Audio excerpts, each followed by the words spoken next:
G'day folks, thanks for tuning in. Today's video is going to be a bit of a hybrid. We'll be exploring colour theory on a single model. I'll be painting this Padmé from Star Wars Legion, and I thought it'd be a good opportunity to study white and the various ways that we can make it. As you can see by the key art, Padmé's wearing a white outfit with a white cloak, but both elements read differently. If we look closer, there's actually not a lot of white on there at all. The cloak is a warm beige, and the suit's much cooler. If I were to pull this image into a colour picker, we'd see that the cloak is full of yellow and brown tones, and the suit is redder in the chest and the arms, and turns blue, and eventually violet, the further down we go. While we do have white out here on the palette, I also have a few radiant colours from Gamblin. Violet, magenta, turquoise, yellow, green, and blue on the other side. Now I may not use all of these, and you can make your own more or less by mixing white into a darker version of the colour, which I also have a few of out here. So let's get started. Like always, we'll be laying down a foundation of darks to build our lights from. When dealing with a white subject like this, you don't necessarily need to start as dark as I will here, but I like having a broad value range available to me from the get-go. The Mini's been primed with Vallejo light grey, but any neutral grey or white will work here. First, let's knock out the base. This is Asphaltum, which is a reddish brown, and I'm just shoving it on with lots of thinner mixed in to get deep into the textures of the base. Then, without cleaning my brush, I'm grabbing some Van Dyke brown, which is a much more neutral brown. Now this is Gamblin's Van Dyke brown, which I find to be more neutral than Winsor & Newton's version, even though they say they use the same pigment number. Unfortunately, this is a common thing with oils. The pigment information can be useful, but it isn't always reliable between brands. This is going on the cloak in the recesses and areas of shadow. I'm not being too careful here, we're just establishing that rough value sketch while getting your undertones blocked in. Then I'm jumping up to yellow ochre, again without cleaning out my brush. I'm not worried about cross-contamination. In fact, I want it, as our white's going to be more visually interesting the more tones we have built into it. I'm happy to let it blend on the model and do a lot of that value sketching for me. I'm also hitting the boots with the colour, to spread that warm white around. One way we can make our minis more visually balanced is to apply our accent colours in triangles. Using the same colours on the shoes and the cloak frame the model, and draw attention into the body. At the same time, the triangle of the head and the bare hands will pull the eye back up, and stand out even more under the dark hair. But I'm getting ahead of myself. So some more Van Dyke brown on the inside of the boots completes that triangle, and our warm colours have locked in. Now I've changed to a clean brush, and I'm putting some purple into the areas of the jumpsuit most in shadow. If I get a bit of it on my brown, no big deal, as they'll just desaturate each other a bit, as the yellow and purple will cancel each other out. I'm being careful, but not too careful. Here I debated using red, but decided to switch back to Asphaltum for the rest of the jumpsuit.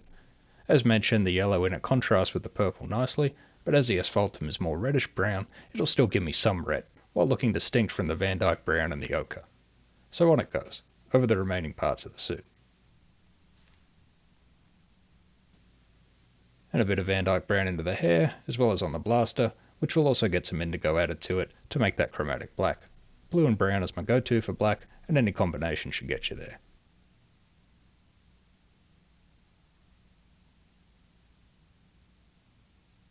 Lastly, with a fresh brush, I hit the face and the hands with Terra Rosa. Again, I'm not too worried about cross-contamination, I'm just blocking it all in.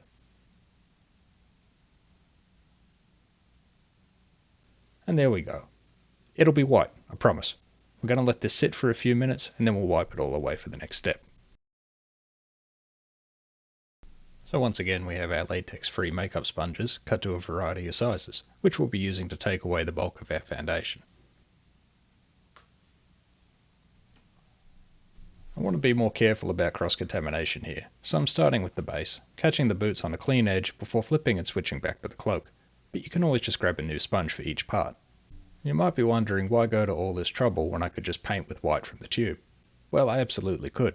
But one of the things I love about oils is how easy it is to experiment, and to achieve rich and rewarding results that are a lot more visually interesting than if I took a more direct approach. A few minutes of groundwork here will pay dividends later on, and even if it doesn't, I'll have still learned something. Like how much pressure to apply with my sponges. She's no space marine, that's for sure. No worries though, we'll keep going. Better that happen now than when I'm in the middle of painting. Gloves aren't mandatory of course, but as you can see they're recommended.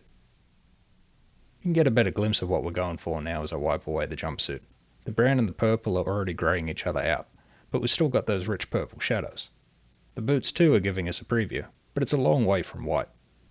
With our foundation established, let's get some of those initial highlights down.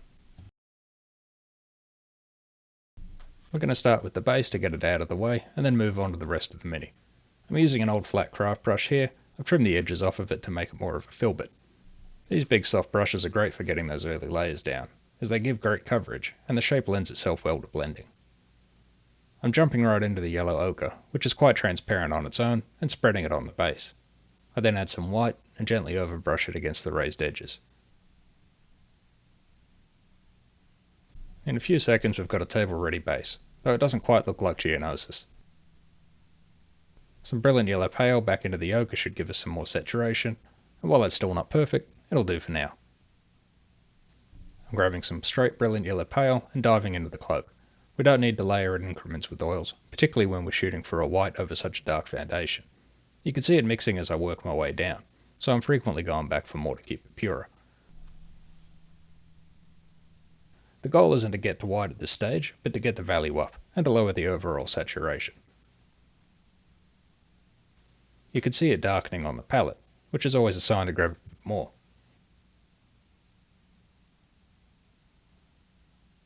Between applications, I'm wiping it off on a paper towel. As with oils, a little bit of paint goes a long way.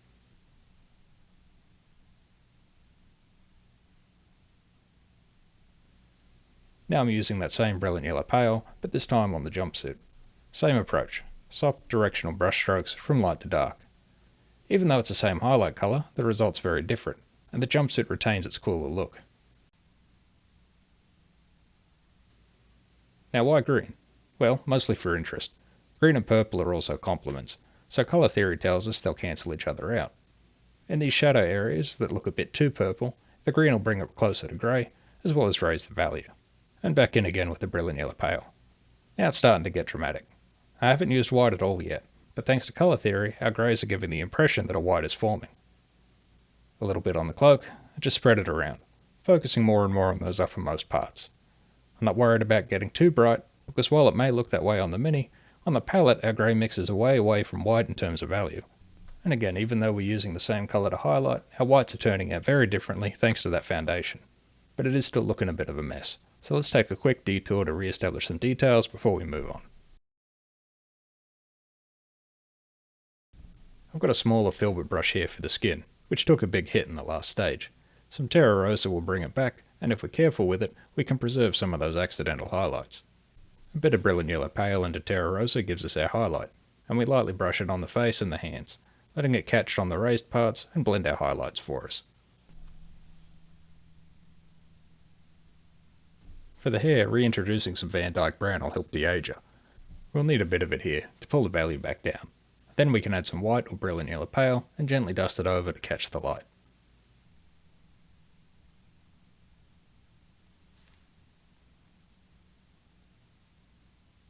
Now I made a mistake here and went too hard too fast on the blaster. Some radiant blue makes for a nice highlight colour for metals, but the trick with black is to be sparing with your highlights, which I wasn't. No worries though. I've got a shot glass full of brush cleaner here. When rinsing your brushes during a session, you want to be sure you wring them out thoroughly. Otherwise your brush will turn into an eraser, only one that'll eat right down through to the primer.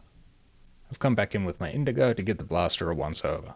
The highlights on there will prevent it from going too dark, which is good because we want the object to still be readable. And then I carefully this time just apply a touch of blue across the uppermost edges.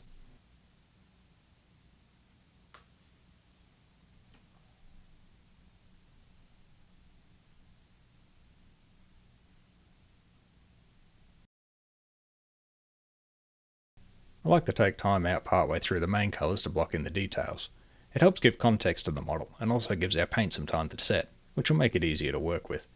Now oil paint can stay workable for days, but even a 20-minute break can make a difference between how your next layer will grip, as the thinner has a chance to evaporate off of it. We're still working with brilliant yellow pale here on the jumpsuit, as it still has a bit of room to work, but for the boots and the cloak I'm switching to radiant violet. The violet and the yellow that's in our beige will cancel each other out, and get us much closer to white. By continuing to overbrush with my filbert, the colours in the shadows keep things visually interesting, while the overall surface gets closer and closer to white.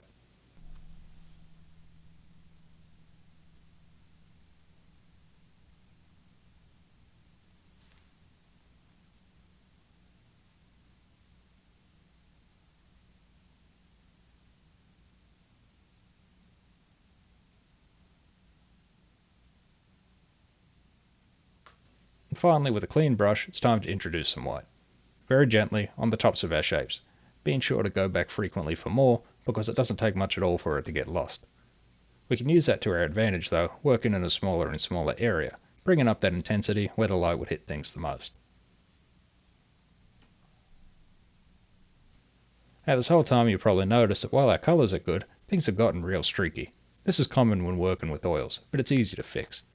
We want a clean, dry, round brush, preferably a sable for its softness, and we just go around, tapping the side of it to the areas that we want blended. The brush strokes disappear quickly and become smooth blends that don't require hours and hours of layering to achieve. We're almost there now. We just need to re-establish some of our darker shadows. For this I'll need a long fine brush and a thinner, which I should have shown you by now. We'll be loading our brush up with a very thinned down version of our foundation and just touching it to the model. The wash will run into the recesses, restoring definition to our mini.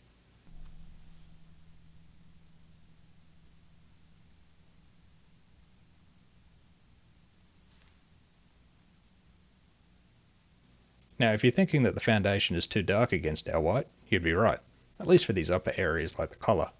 Still usable for sharp edges like those on the boots or around the belt, but in retrospect I probably could have brightened them up a bit more. In very delicate areas like these, I'm making sure that there's very little on my brush. It's always easier to add more than to take away, and if it's not flowing, just add more thinner.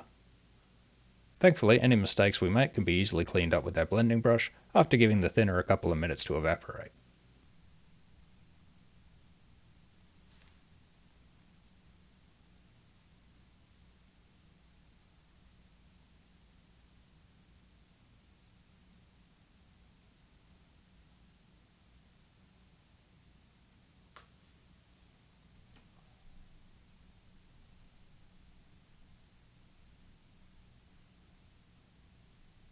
With the cloak, it's still a bit too dark for me here, so I come back in with my highlight colour and tidy up the worst of it.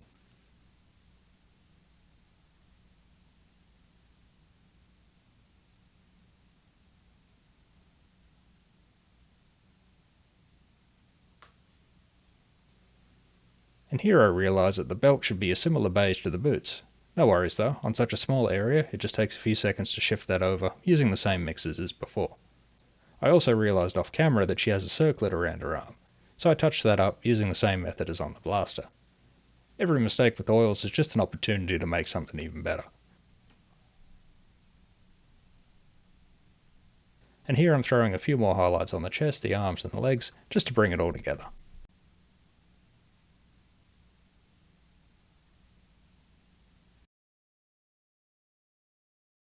I took a bit of time off camera to tidy up the face and the hair, and she's looking like a person at last. At this stage I like to take one last look around the model to see what I can touch up. Since that white has had more time to set, I can add a bit more to the uppermost areas. I find that white has a tendency to dull down as it sets, so it can be a bit tricky to gauge while you're working. Also, a few minutes away from the mini will help your eyes reset, and it's a good way to catch something you might have otherwise missed. So nothing unusual here, just more white, adding those finishing touches. If I get some in a place that I don't want it, or think better of, I can come back in with my blending brush and work it back down.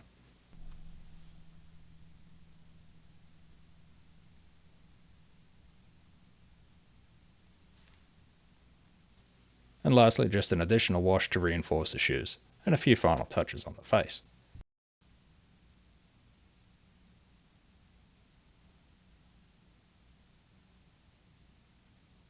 And she's all done. This was a lot of fun to paint, and a good challenge. I reckon the trick of white is that it's very rarely purely white, and is instead influenced by the object's material, texture, and the surrounding environment. So you tell me, does it read as white? Is it worth the trouble? Would you like to see more white in the dedicated colour theory video with our Space Marine friends? Let me know what you think down in the comments. I hope you found this video useful, and that you're feeling encouraged to try your own brand of off-white. So thank you very much for spending time with me here today. If you had any questions about any of the products or techniques I've talked about today, or have a topic you'd like me to cover in a future video, I'd love to hear it. Again, thanks very much for your company, and take care.